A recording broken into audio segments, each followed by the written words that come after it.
नमस्कार, सियासी संग्राम में स्वागत है आप सभी का। मैं हूं आपके साथ वैशाली। आज बात करेंगे भाटी वर्सेस पंडित को लेकर। बता दें कि समाजवादी पार्टी के राष्ट्रीय प्रवक्ता राजकुमार भाटी ब्राह्मण समाज के खिलाफ अपमानजनक टिप्पणी करने के बाद बुरी तरीके से फंस गए। भाटी के माफी मांगने के बाद भी ये मामला अब थमने की जगह लगातार तूल पकड़ता जा रहा है। इसे लेकर राजनीतिक और सामाजिक हलकों के बीच समाजवादी पार्टी को एक बड़ा झटका लगा है। बीजेपी ही नहीं बल्कि बहुजन समाज पार्टी भी सपा पर आंख तदेरती नजर आ रही है। इस पर चर्चा करेंगे, लेकिन इससे पहले देखेंगे किसने क्या कुछ कहा और किसने क्या इस बात पर टिप्पणी की। आइए करते हैं शुरू।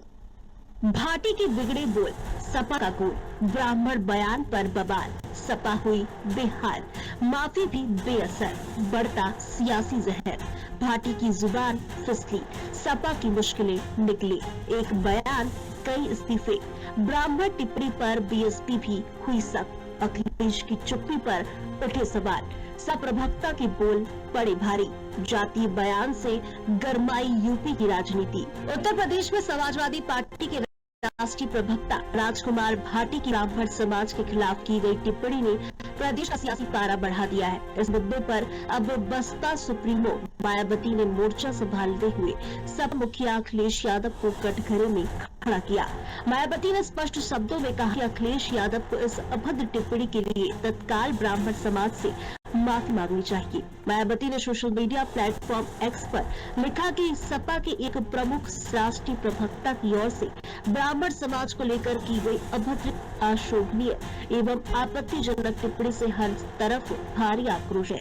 उन्होंने कहा कि पुलिस ने मुकदमा दर्ज कर लिया है, इसके बाद भी ये मामला थमने का नाम नहीं ले रहा, क्योंकि समाज के स्वाभिमान को गहरी ठेस पहुंची है। अखिलेश की चुप्पी ने मामले को गंभीर बना दिया। बसपा प्रमुख ने अखिलेश यादव की चुप्पी पर सवाल उठाए और कहा, संकीर्ण जातिवादी राजनीति करने वाली सपा के नेतृत्व की इस मामले पर खामोशी बेहद चिंताजनक है। राजकुमार भाटी समाजवादी पार्टी के नेता होने से पहले पत्रकार हुआ करते थे, पढ़ी लिखी बातें किया करते, लेकिन समाजवादी पार्टी में आने के बाद से समाज में जाति का जहर घोलने की जिम्मेदारी सपा मुखिया अखिलेश यादव जी ने दी है। और इसीलिए आप देखिए कि लगातार समाजवादी पार्टी के नेता एक के बाद एक लगातार गाली गलौज की भाषा का इस्तेमाल कर रहे हैं, जातियों को आपस में लड़ाने की चेष्टा कर रहे हैं। ये उत्तर प्रदेश की विधानसभा चुनाव को देखते हुए सांप्रदायिक सद्भाव बिगाड़ना चाहते हैं, जातीय दंगे करना चाहते हैं और इसीलिए जानबूझ करके इस तरह की जहरीली बातें कर रहे हैं। राजकुमार भाटी जी ने जिस तरह की बात की है, निश्चित तौर पर इसका खामियाजा समाजवादी पार्टी को भुगतना पड़ेगा और ये जातीय दंगे, ये सांप्रदायिक दंगे अब उत्तर प्रदेश में नहीं हो सकते। भाटी जी समाज को बांटने चलते थे, लेकिन दादरी के गुर्जर भाइयों ने ब्राह्मणों के साथ खड़े होकर समस्त हिंदू समाज को एकजुट कर दिया। राजकुमार भाटी के ब्राह्मणों पर दिए अशोभनीय बयान के विरोध में समाजवादी पार्टी से जुड़े कई अधिवक्ताओं ने इस्तीफा दिया है। और जो इनके राष्ट्रीय प्रवक्ता के जो बयान से हमारे जो अधिवक्ता समाज है, जो हमारे विशेष बिरादरी के जो है, उन लोगों में काफी रोष है। इसलिए हम लोग आपके सामने आए हैं और हम इस पार्टी की प्राथमिक सदस्यता से सभी पदों से इस्तीफा देते हुए केवल अधिवक्ता समाज के हित में ही काम करेंगे। भला न वैश्या इनमें भला न कोई, और कोई वैश्या तो भली ब्राह्मण भला हमारे हक कोई और नहीं खाता तो हमें आरक्षण की जरूरत ही नहीं थी। हमारे हक पांडे जी, मिश्रा जी, शुक्ला जी, तिवारी जी और त्रिपाठी जी खा रहे थे, इसलिए हमें आरक्षण की जरूरत थी। और आज जब आरक्षण पर चर्चा कर रहे हैं तो उस पैनल में भी वही पांडे जी, मिश्रा जी, त्रिपाठी जी, तिवारी जी बैठे हैं। ब्राह्मण समाज को लेकर की गई एक टिप्पणी ने समाजवादी पार्टी की मुश्किलें बढ़ा दी। भाजपा पहले से हमलावर थी, अब बसपा भी खुलकर मैदान में आई है। मायावती के बयान के बाद यह मामला सिर्फ एक प्रवक्ता तक सीमित नहीं रह गया, बल्कि सपा नेतृत्व की चुप्पी पर भी सवाल खड़े होने लगे हैं। वहीं दादरी से लेकर प्रदेश के कई हिस्सों में विरोध तेज होता दिखाई दे रहा है। अब देखना होगा कि बढ़ते राजनीतिक दबाव के बीच अखिलेश यादव इस विवाद पर अपनी चुप्पी तोड़ते हैं या नहीं। Desk report, Lucknow, Uttar Pradesh.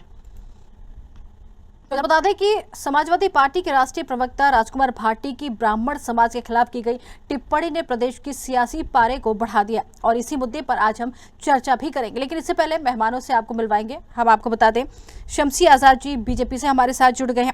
R.A. उस्मानी सपा से हमारे साथ जुड़ गए और साथ ही आदेश शुक्ला जी वरिष्ठ पत्रकार हमारे साथ जुड़ गए। सभी मेहमानों का बहुत बहुत स्वागत है और डिबेट की शुरुआत बीजेपी के साथ ही करना चाहूंगी। क्या लगता है आजाद जी, क्या बीजेपी इस मुद्दे को राजनीतिक फायदा लेने के लिए बना रही, जिस तरीके से बयानबाजी हो रही, जिस तरीके से यहाँ पर प्रदर्शन किया जा रहे हैं, लगातार यही जो है बात सामने आ रही है कि इसे भुनाने की कोशिश की जा रही, क्या लगता है?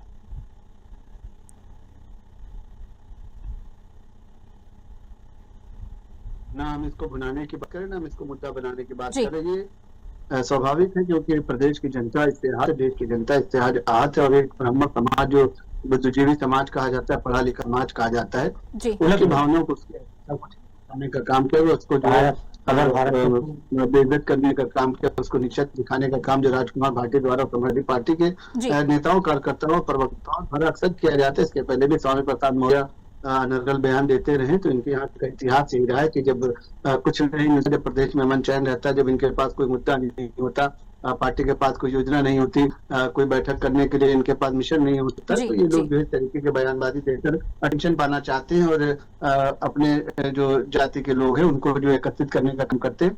लेकिन उनको शायद ये भूल जो है, ये बहुत बड़ी भूल उनको लगेगी क्योंकि ये समाजवादी पार्टी का समाप्तवादी काल चल रहा है, जिसकी वजह से लगातार आप देख रहे हैं कि मनोज पांडे जैसे नेता ने आज समाजवादी पार्टी छोड़कर भारतीय जनता पार्टी की सदस्यता ग्रहण की और आज उनको जो सम्मान मिला, कैबिनेट मंत्री का दर्जा मिला, तो कहीं न कहीं से ब्राह्मण समाज फिर भारतीय जनता पार्टी का जुड़ता नजर आ रहा है। तो ये समाजवादी पार्टी के लोगों को समझ में नहीं आता कि आज उनसे सारा समाज, चाहे दलित हो, चाहे ओबीसी हो, चाहे अल्पसंख्यक हो, चाहे ब्राह्मण हो, चाहे क्षत्रिय हो, महिला है, जवान है, किसान है, ये सारे के सारे अलग क्यों होते चले जाइए। अखिलेश यादव को आत्मचिंतन करना चाहिए, अपने करीबियों के साथ बैठकर विचार विमर्श करना चाहिए। 27 की तैयारी किसी पर आरोप लगाकर, किसी की जात बिरादरी के साथ खिलवाड़ करके आप जो है 27 का चुनाव जीतना चाहते हैं, ये आपका जो है बड़बोलापन हो सकता है।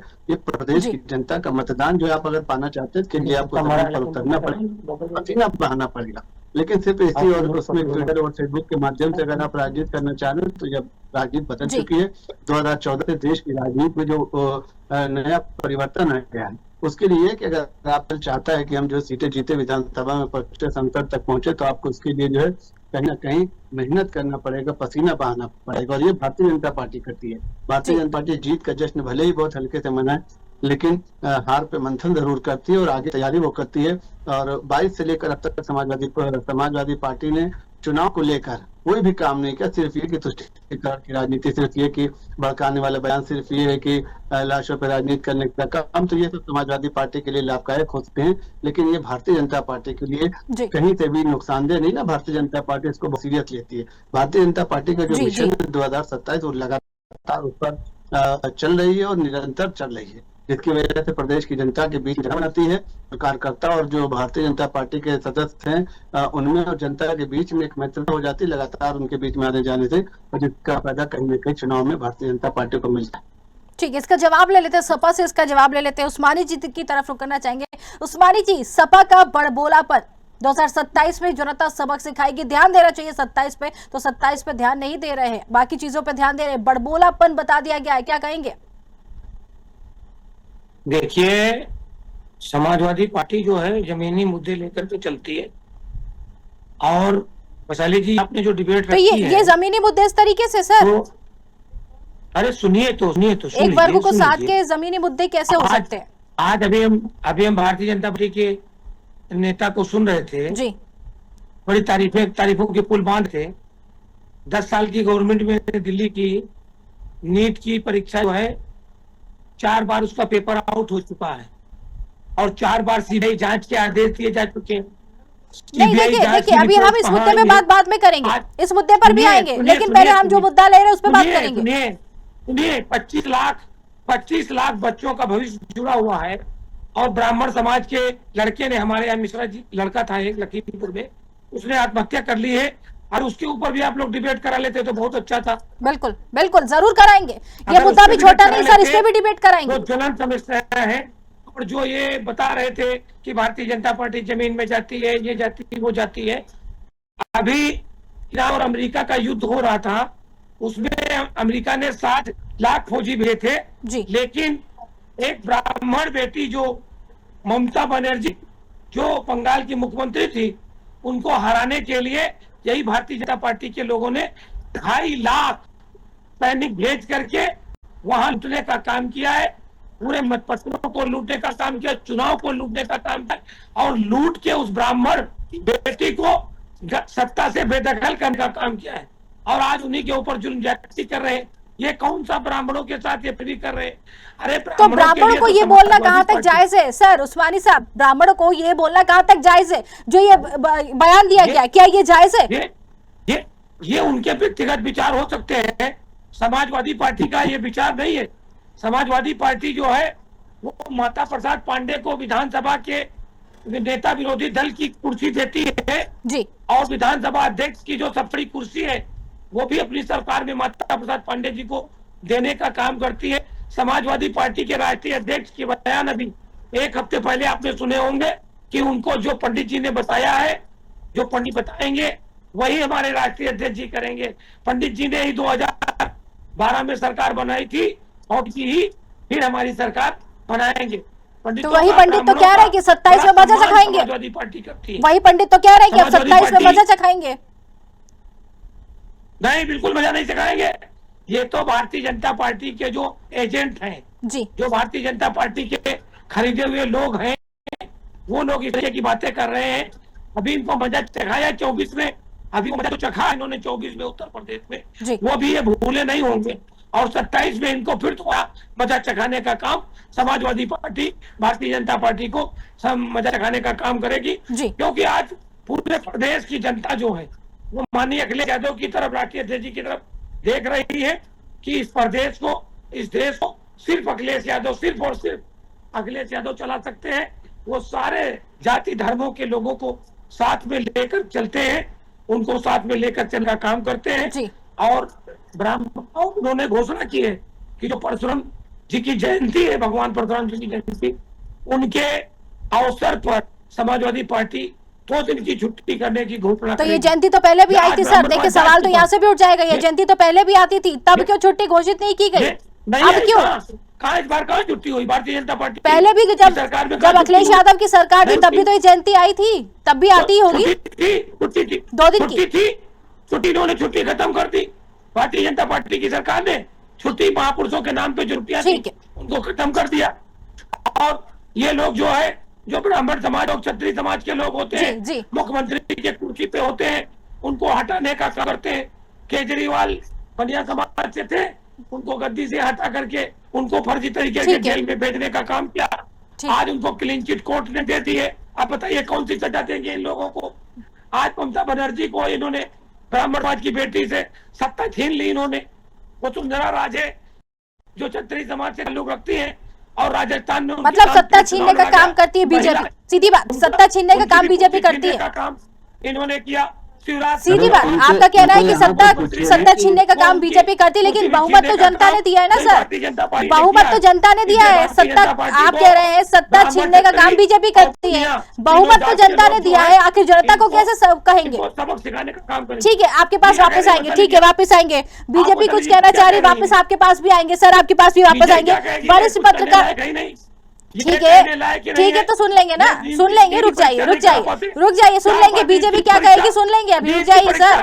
अरे उस्मानी जी रुक जाइए, ये लोग बेचने का काम करते, पेपर 30 लाख में बेचा। ठीक है उस्मानी जी रुक जाइए। वरिष्ठ पत्रकार भी हमारे साथ बने, आदेश शुक्ला जी की तरफ रुक करना चाहेंगे। आदेश जी देखिए, जो सवाल बड़ा सीधा है कि ब्राह्मण समाज की जो ये नाराजगी, इसका सबसे ज्यादा नुकसान किस दल को झेलना पड़ेगा? आदेश जी, आपको हमारी आवाज आ रही है? बिल्कुल आदेश जी, देखिए सवाल बड़ा सीधा है कि ब्राह्मण समाज की जो नाराजगी अब देखने को मिल रही है, तो इसमें सपा को कितना बड़ा नुकसान हो सकता है? उत्तर प्रदेश में चुनाव जो आग थी वो लग, और चुनाव की जो आग लगती है तो उसमें तड़का भी लगना शुरू हो जाता है जी। अब उस तड़के को आप किसी वे में ले सकती हैं, किसी भी उसमें कर सकती हैं। कोई भी पार्टी का आदमी, कोई भी दल का आदमी किसी भी जाति को लेकर टारगेट कर सकता है। इससे पहले ऐसा पहली बार नहीं हुआ है कि एक ही पार्टी के आदमी ने जाति को लेकर कोई बात कही हो।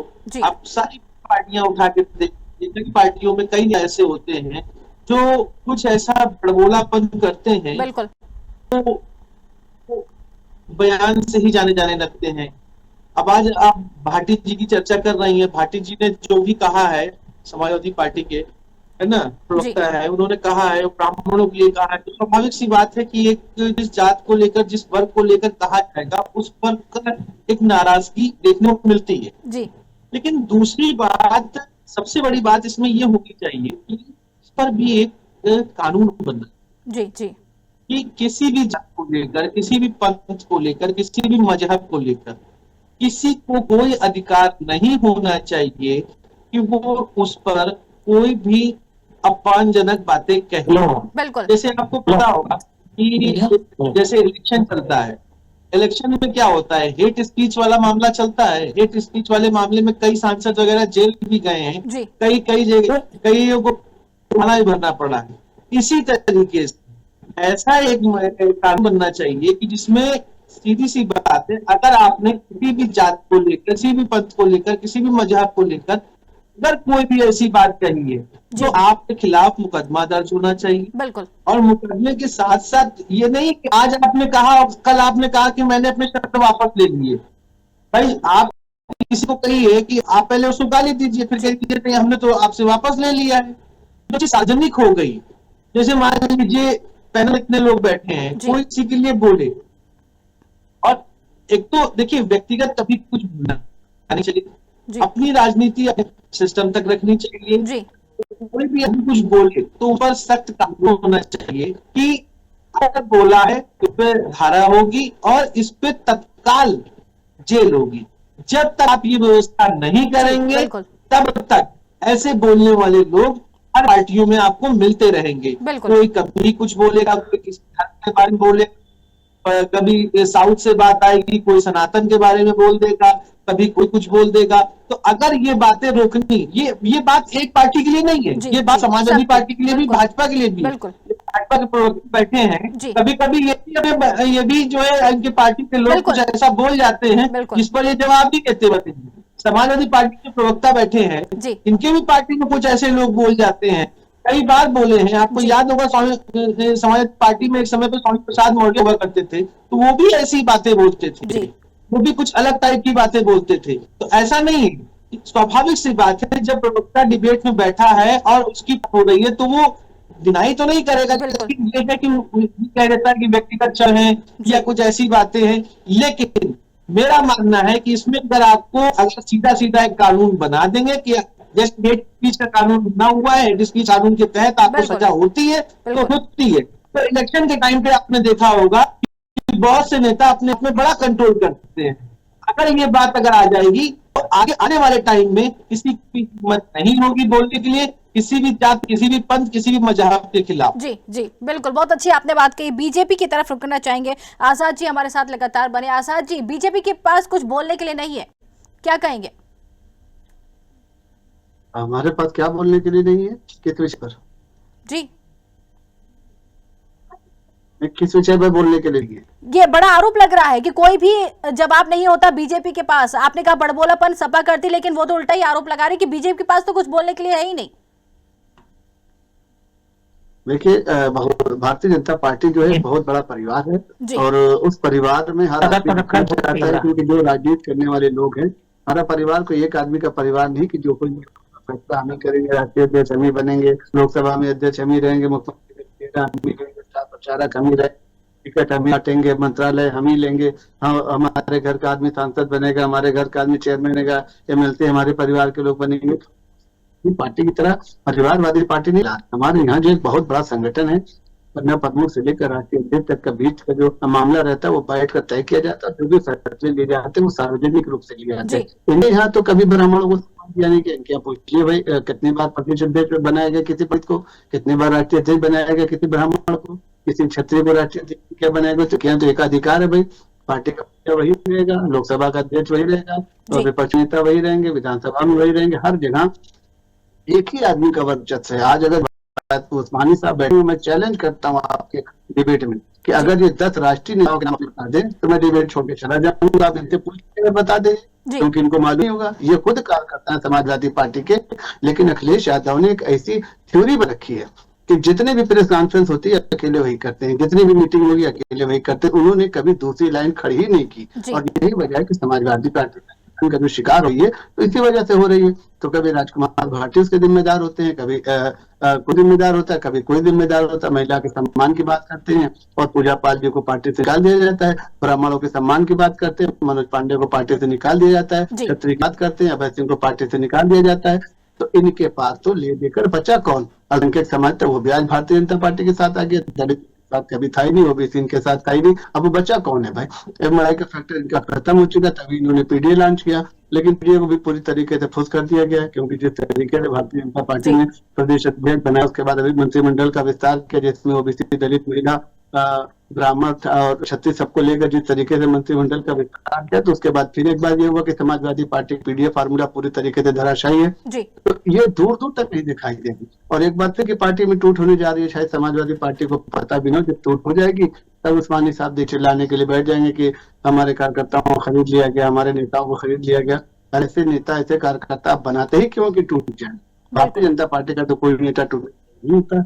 तो ये सारी चीजें हैं, विवाद करने से पहले, मुद्दा बनाने से पहले, किसी पर आरोप लगाने से पहले एक बार अपने ऊपर भी मंथन कर लेना चाहिए। एक बार तो उसको पूरी तरीके होना ये चाहिए था कि अखिलेश यादव को इस पर बयान आना चाहिए, तो अखिलेश यादव को माफी मांगनी चाहिए, तो राजकुमार भाटी के ऊपर कुछ न कुछ प्रतिबंध जरूर लगाना चाहिए। कम से कम होता है कि ब्राह्मण समाज को थोड़ा मिलता, लेकिन उन्होंने ऐसा कुछ नहीं किया, जिसकी वजह से ब्राह्मण समाज आक्रोशित है और राजकुमार भाटी का लगातार विरोध प्रदर्शन हो रहा है, उनका पुतला फूका है, उनके खिलाफ नारेबाजी की जा रही है।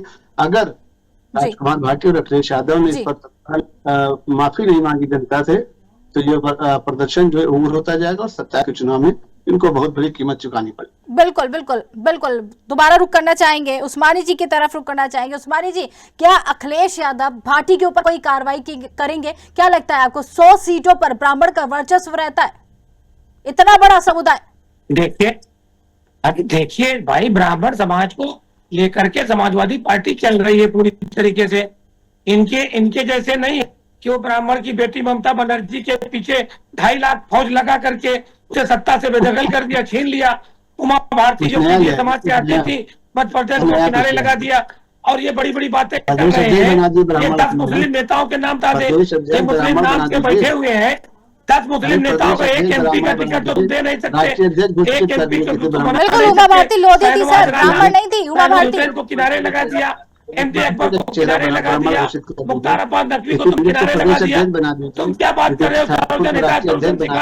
अरे कौन सा नेता बात कर रहे हो? कौन सा ब्राह्मण समाज का तुम सम्मान कर रहे हो? पार्लियामेंट के अंदर जो है गालियां देते हो ब्राह्मण समाज के लोगों को, इनके एमपी सर अभी आपके गालियां देते ब्राह्मण समाज को, तो अभी भाटी जी ने क्या करा? भाटी जी ने क्या करा सर, ये भी बता दीजिए। भाटी जी ने करा क्या? आखिर हम तो फिर भी जी कर रहे हैं। भाटी जी ने माफी मांग ली। माफी मांगने से खत्म हो गई बात? माफी मांगने से बात खत्म हो गई? क्योंकि अगर बीजेपी कुछ कहती है माफी मांगने के बाद बात खत्म नहीं होती। हमारे वरिष्ठ पत्रकार बैठे हैं, शुक्ला जी, वो कह रहे कानून बना दीजिए ना इन बयान बहादुरों के लिए जी, इन बयान बहादुरों के लिए, हेट स्पीच के लिए एक कानून बना दीजिए प्रवक्ताओं के लिए, कि अगर मुसलमानों को गाली दें, अगर ये जो ये आजाद बैठे हैं, जी आजाद जो बैठे हैं, अगर मुसलमानों को कहा दे तो इनके खिलाफ कानून बना दे जी, ताकि जो है इनको जेल जाना पड़े, तभी तो होगा। ये इस तरीके से मुझे कभी मुस्लिम समाज को गाली दे रहे हैं, कभी सिख समाज को गाली दे रहे हैं, कभी ब्राह्मण समाज को आप लोग गाली दे रहे हो। आप लोग तो किसी को छोड़े ही नहीं। और आप ठीक है, चलिए वापस आएंगे आप दोनों के पास। ठीक है, वापस आप राष्ट्रीय अध्यक्ष बन जाइए ना।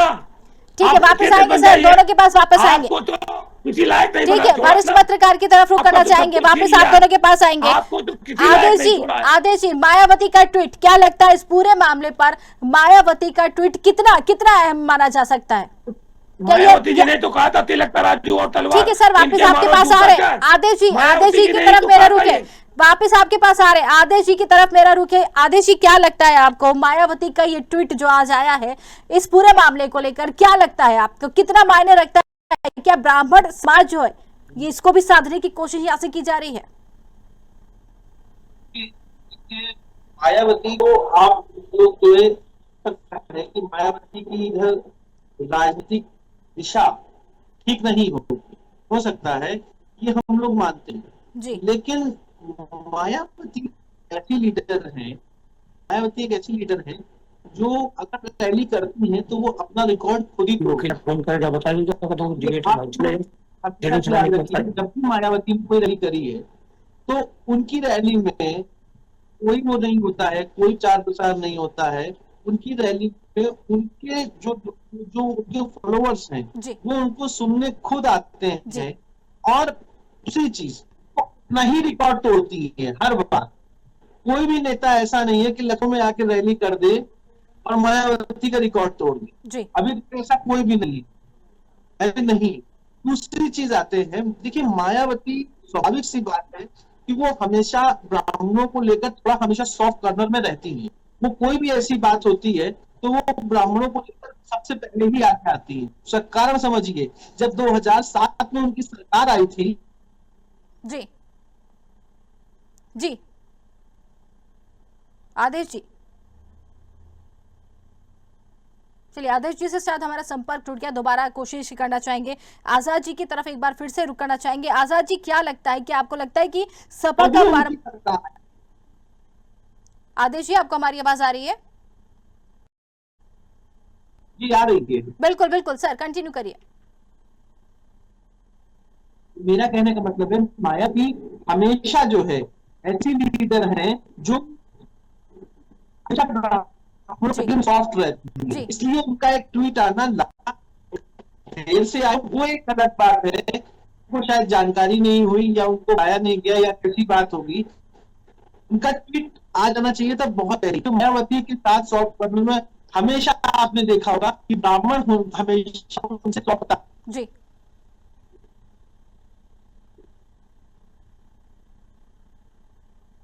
आदेश जी, आदेश